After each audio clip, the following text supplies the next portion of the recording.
বিএনপির সংসদীয় দলের সভায় আবেগঘন বক্তব্য দিয়ে বিদায় নিলেন দলের সদ্য সাবেক মহাসচিব ও রাষ্ট্রপতি পদপ্রার্থী মির্জা ফখরুল ইসলাম আলমগীর। বক্তব্যের শুরুতেই আবেগ আপ্লুত হয়ে পড়েন তিনি। এক পর্যায়ে কান্নায় ভেঙে পড়েন মির্জা ফখরুল। স্মরণ করেন বিএনপির প্রয়াত চেয়ারপারসন বেগম খালেদা জিয়া ও দলের প্রতিষ্ঠাতা জিয়াউর রহমানকে। কৃতজ্ঞতা জানান দলের চেয়ারম্যান ও প্রধানমন্ত্রী তারেক রহমানের প্রতিও।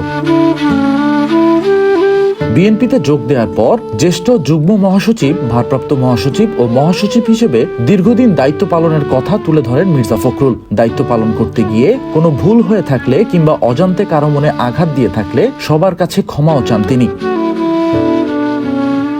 মির্জা ফখরুল বলেন, দল তাকে যে সম্মান ও দায়িত্ব দিয়েছে জীবন দিয়ে হলেও সেই সম্মান রক্ষা করবেন। দেশের স্বাধীনতা ও সার্বভৌমত্বের প্রশ্নে কোনো আপোষ করবেন না বলেও জানান তিনি। বঙ্গভবনে যাওয়ার পর সহকর্মীদের মিস করবেন উল্লেখ করে দলীয় নেতাকর্মীদের কাছে দোয়া চান মির্জা ফখরুল।